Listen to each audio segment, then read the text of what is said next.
Who are the Houthi rebels?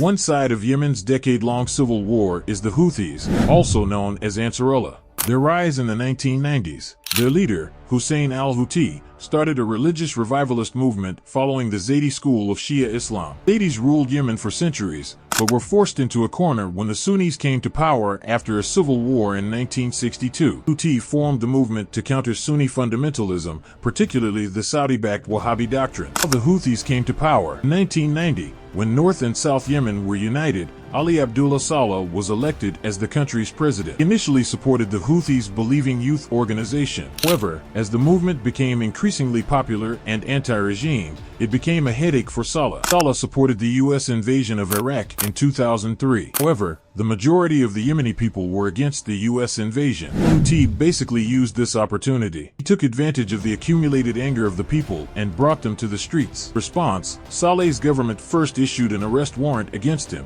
Yemeni forces then killed al-Houthi in September 2004. But even then the movement did not die. Yemeni youth joined the Houthis' military wing in droves. The Arab Spring storm that broke out across the Middle East in 2011 also shook Yemen. The Houthis seized control of the country's northern province of Sanaa and began fighting to end Saleh's rule. Do the Houthis control Yemen? In 2011, Saleh agreed to hand over power to Vice President Abd Mansur Hadi, but his government was no longer popular. In 2014, the Houthis seized parts of the capital, Sanaa. At the beginning of the following year, they also seized the president's residence. Hadi fled to Saudi Arabia. At his request, Saudi Arabia started a war against the Houthis in March 2015. This war went on for several years. Finally, in 2022, a ceasefire agreement was signed between the two sides. After 6 months, that contract was broken, but they are the same as before and did not engage in fierce battles. According to the United Nations,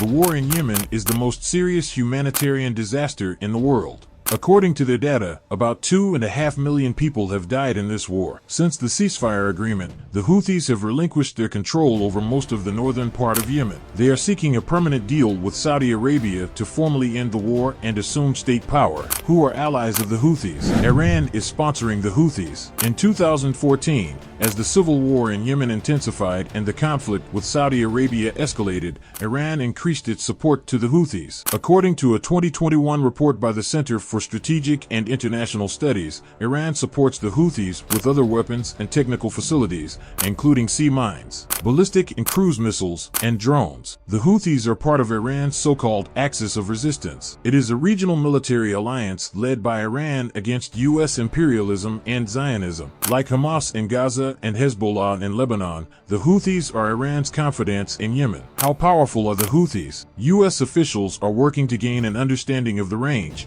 targeting and lethality of the Houthi-made missiles. A U.S. intelligence official told CNN earlier that at first, the Houthis smuggled different equipment from Iran to Yemen and made weapons locally. As a result, in early December, they fired an intermediate-range ballistic missile at Ella in southern Israel, which Israel later said was shot down. While the Houthis have so far not posed a major threat to Israel, their technology is capable of wreaking havoc in the Red Sea. Recently, they have been targeting commercial vessels in the Red Sea with drones and anti-ship missiles, many of which Israel has no involvement with. Why are the Houthis attacking ships in the Red Sea? The Houthis are not as powerful geographically and technologically as Hamas or Hezbollah, but their attacks on commercial shipping in the Red Sea are causing serious problems for Israel and its allies. This part of the ocean has a different importance in the global economy. This sea stretches from Bab el-Mandeb on the coast of Yemen to the Suez Canal in northern Egypt. 12% of global trade supplies and 30% of containers pass through this route. In 2021, a ship named Ever Given got stuck in the Suez Canal, and trade on the route was stopped for about a week. It halts supplies worth about $10 billion a day, putting a strain on the global supply chain. Houthis have been carrying out drone and missile attacks targeting commercial ships in the Red Sea almost every day since December 9th. This has created a new dark cloud in the sky of the global economy. 4 of the world's 5 largest shipping firms, Maersk, Hapag-Lloyd, CMA-CGM Group and Evergreen, have already stopped sailing in the Red Sea due to fears of Houthi attacks. British Petroleum, one of the world's largest energy companies, announced the same move last Monday. There is a fear that the price of oil and gas will increase in the world market. To avoid Houthi attacks, the ships will have to travel much longer through Africa. It will increase the insurance cost many times. If the cost of transporting goods increases, companies will also increase the price of their products. In addition to inflation after the corona epidemic, the governments of various countries will have to deal with another new shock. The Houthis say they will stop only when Israel allows food and medicine into Gaza. The move, they hope, will put financial pressure on Israel's allies, causing Israel to refrain from bombing Gaza. The Houthis' preoccupation with the Palestinian cause may also be driven by the desire to gain legal legitimacy on their own soil as they seek to retain control of northern Yemen.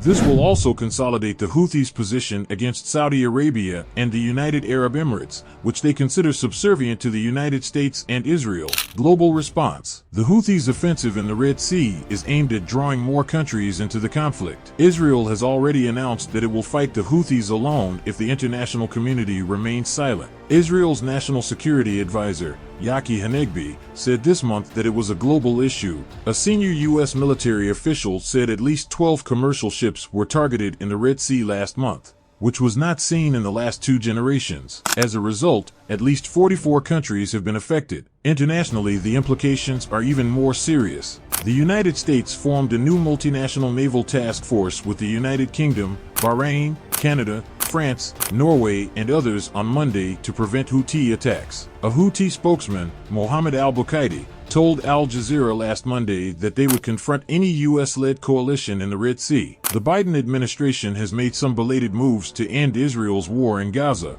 but it faces renewed complications in the Middle East, because the disorganized but effective Houthis have raised their capabilities in the region to such a level that there is no way to avoid them. If you enjoy the content, please consider subscribing to my channel.